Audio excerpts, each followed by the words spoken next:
नमस्कार. पुन्हा एकदा भेटत आहोत आपण रंग यशाची उधळण करण्याकरिता, आणि आपल्यासोबत आज आहेत एक जबरदस्त ताकदीचे व्यक्तिमत्व जे अतिशय लोकप्रियत आहेत. अजिंक्य देव यांचं आपण स्वागत करतो. नमस्कार सर, तुम्हाला आम्ही एक अभिनेता म्हणून पाहिलेलं आहे. एकंदरीत एक दशकाहून अधिकची तुमची कारकीर्द झालेली आहे, साधारणतः 1985 पासूनची.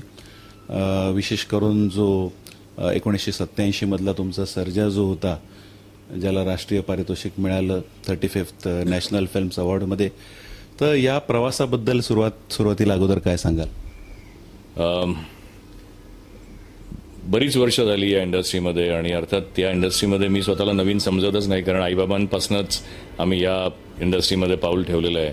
आणि हा प्रवास खूप छान प्रवास झाला असं मी म्हणेन. कारण मी जर स्वतः विचारलं तर मला चित्रपटसृष्टीत कधीच यायचं नव्हतं. म्हणजे एक इच्छा होती, परंतु ते जमेल की नाही ही भीती होती.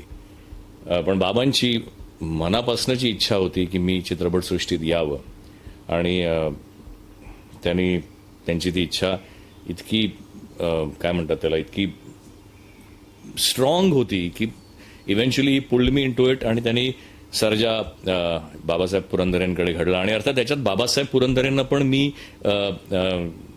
त्यांचा हात आणि त्यांचा आशीर्वाद माझ्या डोक्यावर राहिला. कारण जेव्हा शेलारखिंड ही कादंबरी बाबांनी बनवायची ठरवली, तेव्हा मी त्यांच्या डोक्यात नव्हतो.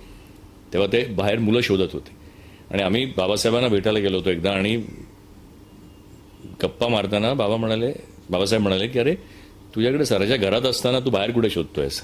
आणि तिथून ती सगळी घटना घडायला लागली, आणि आपोआप तो रोल माझ्या पदरात आला. अर्थात हे सगळं दैवी असतं, आणि हे कुठेतरी लिहिलेलं असतं याची माझा विश्वास आहे.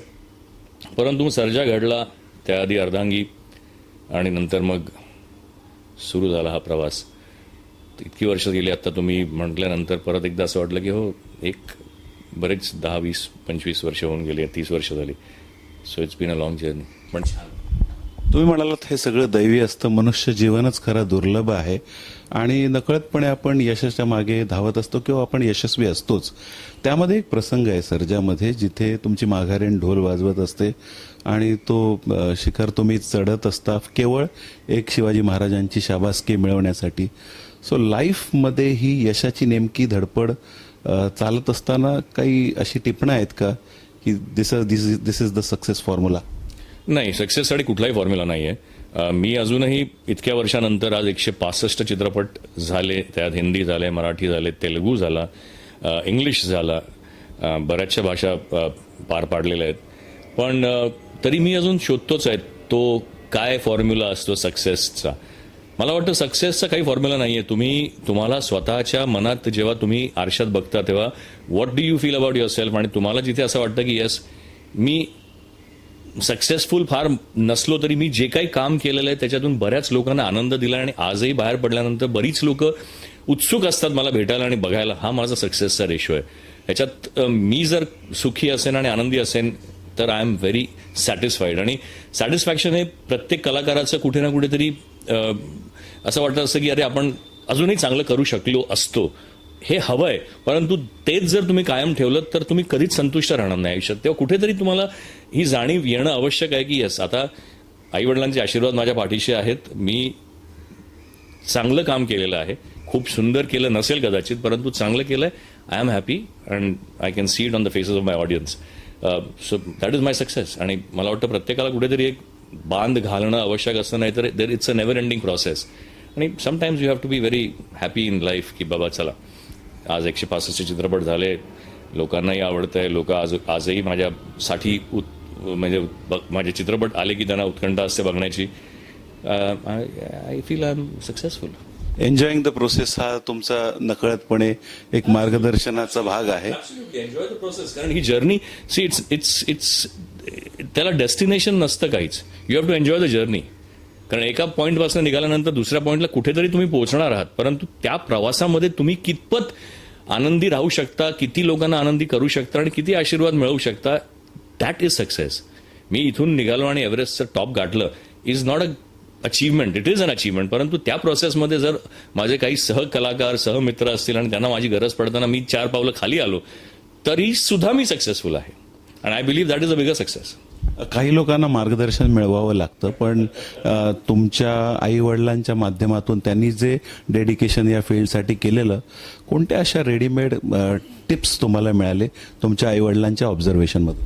मला आईबाबांच्या ऑब्झर्वेशनमधनं ॲक्टिंग कशी करायची हे कळलं. आईची सटलनेस, आई ही खूप सटल कलाकार आहे. तिचे सगळ्या ॲक्टिंगचे जे काही पहलू आहेत ते फार सटल आहेत. त्याच्यामध्ये कुठे ओव्हर ॲक्टिंगचा भाग नाही. आणि बाबा बरोबर त्याच्या उलटे आहेत, ते ओव्हर ॲक्टिंग करतात. मी म्हणजे त्याला मी मुद्दामून केलं असं नाही म्हणणार, परंतु आईचा पिंड माझ्याकडे जास्त असल्यामुळे माझ्या ॲक्टिंगमध्ये एक सटलनेस जास्त आला बाबांची. पण ती बाबांची स्टाईल ही लोकांना खूप आवडते आणि मला ते नंतर कळलं की स्टाईल ही कुठेतरी तुम्हाला तुमची क्रिएट करणं आवश्यक असतं, जे बाबांना जमलेलं होतं आणि ते मी कदाचित त्यांच्याकडनं नाही घेऊ शकलो. परंतु मी असं म्हणेन की जे काही काम केलं आईच्या पहलूखाली किंवा तिच्या एकूण त्या ढबाचं काम मी जे केलेलं आहे त्या कामामध्ये लोकांपर्यंत मी पोचलो. आणि माझं घर माझा संसार, सर्जा, त्याच्यानंतर माहेरची साडी, इथे लोकांच्या काळजाला हात घालू शकलो. तेव्हा माझा कुठेतरी त्याच्यात एक डेफिनेट विक्टरी आहे. पण येस, मी सगळ्यांनाच सांगेन की एक स्टाईल असणं आवश्यक असतं, थोडंसं ओव्हर द टॉप असणं आवश्यक असतं, कारण त्याची गरज आहे आणि ते लोकांना आठवण राहतं.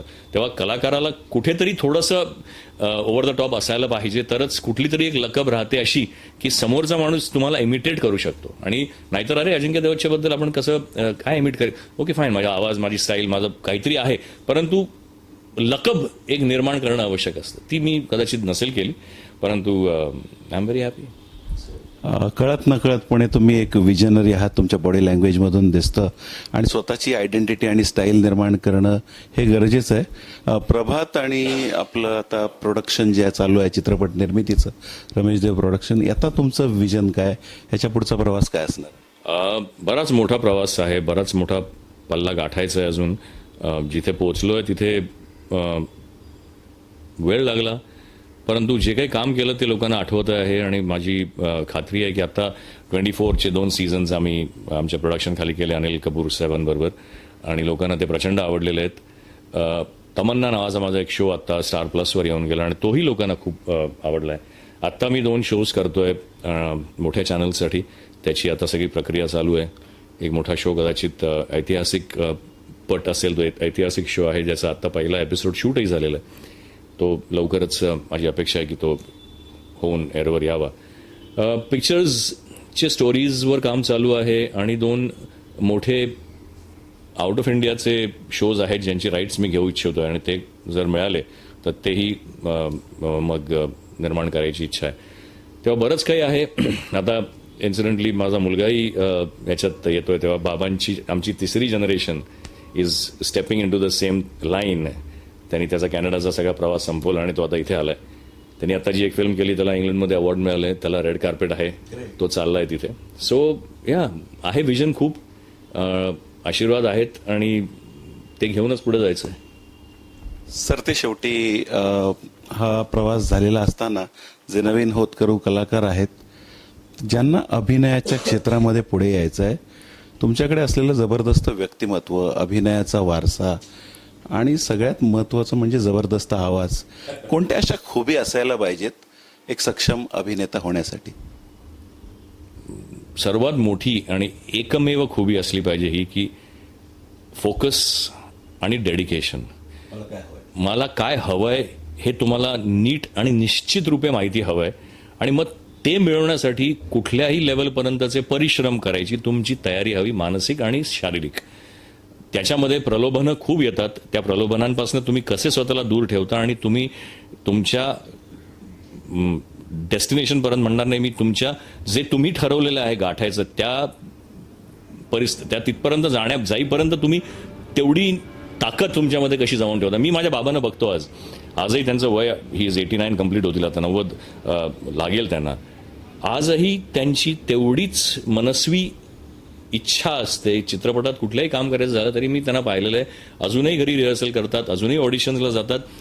हे ह्याच्याचमुळे ते आज तरुण जे वाटतात किंवा त्यांच्यातली जी शक्ती आहे ती तेवढीच आहे की ही इज क्लिअर. हाडामासाचे कलाकार आहेत, त्यांना माहिती आहे की मला हेच करायचं आहे आणि till the last breath he will be an actor.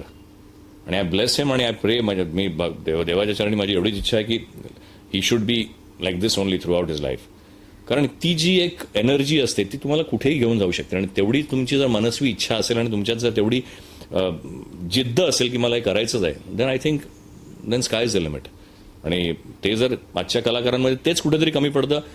1-2 चित्रपट हिट होतात, एखादा आपटला, दुसरा आपटल्यानंतर तुमच्यातली ताकदच संपते आणि मग तुम्ही कारण नसताना इकडे तिकडे भरकटत राहता आणि मग आपण स्वतःला दोष द्यायला लागतो की मी नेगेटिव्ह. मग नेगेटिव्हिटी आपल्यामध्ये शिरते आणि ह्या सगळ्या गोष्टी संपवून टाकतात कलाकाराला. मग आपण कारण नसताना व्यसनाधीन होण्याची पण आपण पाहिलेले आहेत. पण त्या सगळ्याची गरज नाही आहे. तुम्हाला फक्त चालत राहणं आवश्यक आहे की that is the only way to success. You have to keep going. मग तुम्ही किती चांगले कलाकार आहात, ॲक्टर म्हणून किती चांगले आहात हे दुय्यम आहे. मी म्हणेन ॲक्टर चांगले आहात, ग्रेट, पण हे दुय्यम आहे. जर तुमची पॉझिटिव्हिटी आहे, जर तुमच्यामध्ये ती उमेद आहे शेवटपर्यंत, जरी फटके पडतील, 10 फटके पडतील, उठून परत चालायची जर तुमच्यात हिंमत असेल तर यू विल अराईव्ह. मग तुम्ही भलेही 19-20 कलाकार असला तरी चालेल, अर्थात एकदमच ढ असाल तर कोणीच तुम्हाला वाचवू शकत नाही. पण जर 19-20 असाल तरी तुम्हाला ही तुमची जिद्द पुढे नेऊ शकते. आणि तेवढी जिद्द मात्र प्रत्येक यूथनी बाळगली पाहिजे आणि त्या जिद्दीवर तुम्ही जग जिंकाल. That's all I can say. जिद्दीवर तुम्ही जग जिंकाल. चालत राहणं गरजेचं आहे. Keep on keeping on. आणि सिक्रेट ऑफ सक्सेस हे कन्सिस्टन्सीमध्ये आलेलं आहे. प्रत्यक्षात अभिनेता व्हायचं नव्हतं, पण वडिलांनी जे ताकद दिली, जो डिझायर निर्माण केला, त्याच्या माध्यमातून आज एक सक्षम अभिनेता म्हणून आणि झोकून देणं, छोट्या मोठ्या यशाने हुरळून न जाता यशाचं शिखर गाठल्यानंतर, मनाचं समाधान झाल्यानंतर प्रत्येक क्षणाचा आनंद घेणं, हे टिप्स आपल्याला दिलेले आहेत अजिंक्य देव यांनी. सर, विशेष तुम्ही आमच्याशी बातचीत केलं आणि रंग यशाची उधळण केली, त्याबद्दल विशेष आभार.